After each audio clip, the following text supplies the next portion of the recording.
What's MegaCapitalG here? Got a fun and exciting match for you guys to check out. I would say this one is kind of casual, not super competitive, not obviously the most meta decks up in this joint. We got Psy-Frames at the top, still a very good deck in my personal opinion. I've always thought Psy-Frames were in a really weird position with the Yu-Gi-Oh community because the deck had some really expensive cards, mainly Psy-Frame Lord Omega before the reprint, and it was always in a position where it was one of the most expensive decks in the game, but it obviously wasn't able to perform like some of the top decks in the game. Very similar to a deck like Fluffles before Fluffles had a lot of their reprints. Fluffles was obviously a very expensive deck, but it obviously was like never the best deck in the game. And then we have Buster Blader down here at the bottom. So let's go ahead and roll this so you guys can see kind of all the nonsense that's going to happen in this duel. And there will be some risky plays. I believe there are a couple of misplays. I'm thinking that this is my good buddy, the Psy-Frame Duelist playing Psy-Frames, because I think that he sent me this. Yeah, he definitely sent me this, and even though his name isn't at the top, I'm like 90% certain that this is him because he loves himself some Psy-Frames. So let's go ahead and roll this Buster Blader up first, and he opens with a Brilliant Fusion, and his opponent activates Psy-Frame Alpha. I think that that was a misplay of him chaining the Maxx C. I would probably want to wait for my opponent to have Circuit on the field. So, like, even if they get that Omega, at least I get to draw a bunch of cards from them summoning their Psy-Frames and then Synchro summoning the Omega. So, I don't know. I feel like it was probably a little premature to use Maxx C, especially because it is limited. But he's going to go ahead and press on. I like how he's attacking with, like, two little-ass level 1 monsters. He's like, I'm getting this battle damage in. He doesn't run any synchros apparently that he can use there, and he gets wiped by Dark Hole, which is really unfortunate. But yo, check this out. This guy is a fucking master G. He's just gonna summon Glow Up Ball with attack mode. He says, Cap, you don't even know about these spicy next level plays. You summon Glow Up Ball out of the graveyard in attack mode, and you just go in for that random 100 damage. Eventually, if you have 80 turns, you will end up winning the duel. So yeah, he's going with the I guess Glow Up Ball beatdown as his current win condition right now. I mean, it's not really that big of a deal because obviously he has Soul Charge to back him up. His opponent is going to play Psy-Frame Overload to get rid of the Beyond, and I think that was just kind of not to take the 1600 damage. He rips the Pot of Desires, and he's still kind of playing defensively. I think he has Beta in the hand as well. He has an Alpha, but that gets hit with the Solemn Strike. And correct me if I'm wrong, right? But I think when your opponent Synchro summons off of the effective circuit, I feel like you can't Solemn Strike that. I don't know if I'm wrong or right about that. Now, this is ideally the play that you guys want. If any of you guys have ever played Buster Blader, this is the ultimate field that you want. You basically want, what's it called? You want Destruction Swordsman and you want Buster Dragon out at the same time, because then you have essentially the lock. Not only does your Destruction Swordsman's attack go through the roof, as it's currently 4,500, so it's got a huge, massive stat gain, but I think it's 4,800. I was like, if it goes up by 500, like how the hell can it be 4,500? But not just that, but your opponent cannot activate any card effects because all of their monsters on the field count as dragons, and dragons can't activate any card effects. So this is essentially the lock that you want to get. He activates Overload, but that's going to get smacked up by, what's it called, a copy of Ghost Ogre and Ghost Ogre and what is your name? I was just gonna call you Ghost Ogre and Winter Cherries. Ghost Ogre and Snow Rabbit. I forgot about the second half of the name.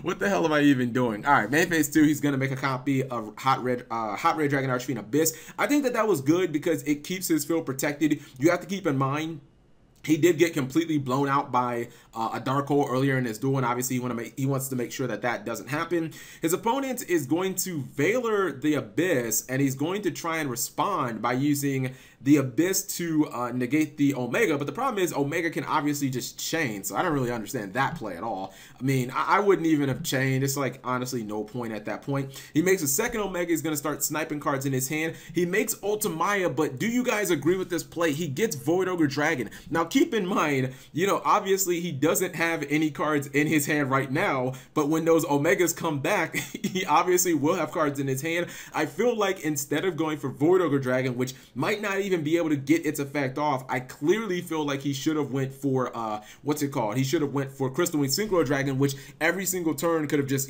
blown up. It could have basically negated one of those pesky Psy-Frame cards. Because look, now that the Psy-Frames have come back, he can't even use his freaking Void Ogre Dragon. So what if his opponent top decks a Dark Hole? And you see that Psy-Frame Duelist has Struggling Battle in his hand. So this could be really, really bad for him. And I think that he definitely did not think that through. And he's down to 700 life points. He goes into Giant Grinder, which he's going to end up getting, it's going to get negated, but then he goes into 7 Sins. He's just going to overlay on top of that. And now he has the bigger monster on board. And it's looking kind of bad right here unless he can throw down a Buster Dragon. That would obviously even the odds, but he still cannot use that Void Ogre Dragon's effect. And he's going to activate an effect that's going to get negated by the Abyss. But keep in mind, again, if he would have had Crystal Wing Synchro Dragon, it would have been different. Now I think he's going to get cracked up, or he's going to get completely wrecked by Dark Hole. Keep in mind, he cannot use his freaking Void Ogre Dragon. How many times have I said keep in mind? But this is why you don't make freaking Void Ogre Dragon. He couldn't do anything, and now he loses everything for it. How unfortunate. Now he does make a second copy of Destruction Swordsman.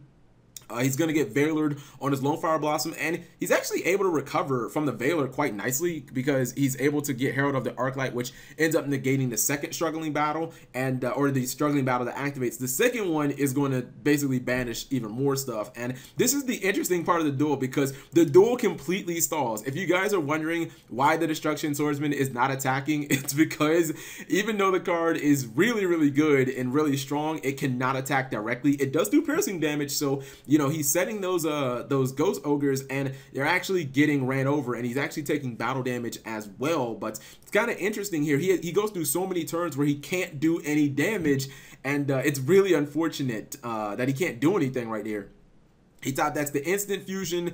He opts not to use it. I'm not sure if he was like out of targets, or you know, if maybe he just didn't have a play here. That's what I'm thinking. I'm thinking it's more likely that he just simply didn't have a play. Now his opponent does summon that Alpha, but Alpha takes a bunch of damage because once again the Destruction Swordsman actually does do piercing damage, and he's finally able to actually get the circuit on board. Now drawing Raigeki is obviously terrible against Psy-Frames because all their monsters basically, you know, quick effects and whatnot, so it's not very good. He uses his ritual. I forget, that's the one that came out in Dark Illusion, if I'm not mistaken, right?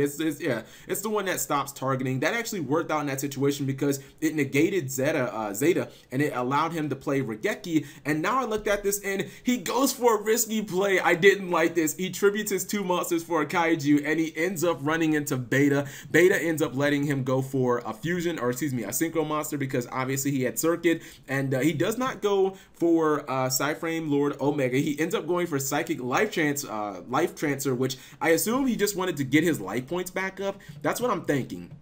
I'm thinking he wanted to gain a bunch of life points, so he's going to gain 1,200, and he doesn't lose here. He ends up running into Quaking Mirror Force, and I was like, yo, I don't think this duel is ever going to end. This is what happens basically when you duel against Psy-Frames, guys. If you duel against Psy-Frames, you are not in a sprint. You're basically in a marathon. Unless you keep, unless you keep Circuit off the field, you're going to have to, like, extremely, you're going to have to try to outgrind the deck extremely hard, and it's very difficult. Now, the thing is, when Psy-Frames have a bunch of dead cards, if they have overload, usually what they do is they just start throwing those dead cards at your cards. Now I don't know if I like this. I know that he was spooked by the beta, and obviously Psy-Frame Duelist does have a beta in his hand, but what do you I mean, I think that, like, what would you guys have done? I would have probably summoned the Darling Cobra and the Scorpio and start attacking, but I guess at the same point, if your opponent does have the beta, then yeah, I guess you might allow them to get a synchro on the field. So I guess it is kind of risky, and he has a strike down here, yeah, but he can't actually use it. But